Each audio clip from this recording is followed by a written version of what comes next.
ಪ್ರಧಾನಿ ನರೇಂದ್ರ ಮೋದಿ ಇವತ್ತಿನಿಂದ 2 ದಿನಗಳ ಮಲೇಷಿಯಾ ಅಧಿಕೃತ ಭೇಟಿಯನ್ನು ಆರಂಭಿಸಿದ್ದಾರೆ. ಇದು ಭಾರತ ಮತ್ತು ಮಲೇಷಿಯಾ ಸಂಬಂಧಗಳನ್ನು ಗಾಢಗೊಳಿಸುವಲ್ಲಿ ಮಹತ್ವದ ಹೆಜ್ಜೆಯಾಗಿದೆ.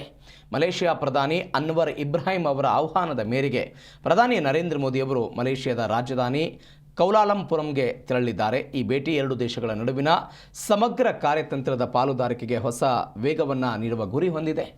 ಮಲೇಷ್ಯಾದಲ್ಲಿನ ಭಾರತದ ಹೈಕಮಿಷನರ್ BN ರೆಡ್ಡಿ ಅವರ ಪ್ರಕಾರ ಭೇಟಿಯ ಸಮಯದಲ್ಲಿ ಚರ್ಚೆಗಳು ವ್ಯಾಪಾರ ಮತ್ತು ಆರ್ಥಿಕತೆ, ಉದಯೋನ್ಮುಖ ತಂತ್ರಜ್ಞಾನಗಳು, ಇಂಧನ ಮತ್ತು ಶಿಕ್ಷಣದಂಥ ಪ್ರಮುಖ ಕ್ಷೇತ್ರಗಳಲ್ಲಿ ಸಹಕಾರವನ್ನು ಬಲಪಡಿಸುವತ್ತ ಗಮನ ಹರಿಸುತ್ತೆ. ಸಾಂಪ್ರದಾಯಿಕ ಕ್ಷೇತ್ರಗಳನ್ನು ಮೀರಿ ಒಪ್ಪಂದಗಳನ್ನು ಮೀರಿಸಲು ವಿಸ್ತರಿಸಲು ವಿಕಸನಗೊಳಿಸ್ತಾ ಇರುವ ಪ್ರಾದೇಶಿಕ ಮತ್ತು ಜಾಗತಿಕ ಆದ್ಯತೆಗಳನ್ನು ಪ್ರತಿಬಿಂಬಿಸುವ ಸಹಯೋಗದ ಹೊಸ ಮಾರ್ಗಗಳನ್ನು ಅನ್ವೇಷಿಸಲು 2 ಕಡೆಯವರು ಉತ್ಸುಕರಾಗಿದ್ದಾರೆ ಅಂತ ತಿಳಿಸಿದ್ದಾರೆ.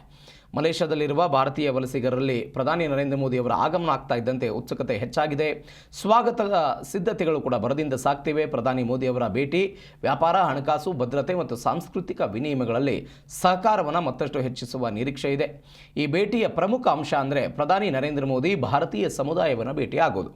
ಕೌಲಾಲಂಪುರದಲ್ಲಿರುವ ಸಲಾಮತ್ ದಂತಾಂಗ್ ಮೋದಿಜಿ ಎಂಬ ದೊಡ್ಡ ಸಮುದಾಯ ಕಾರ್ಯಕ್ರಮ ನಡೆಯುತ್ತೆ.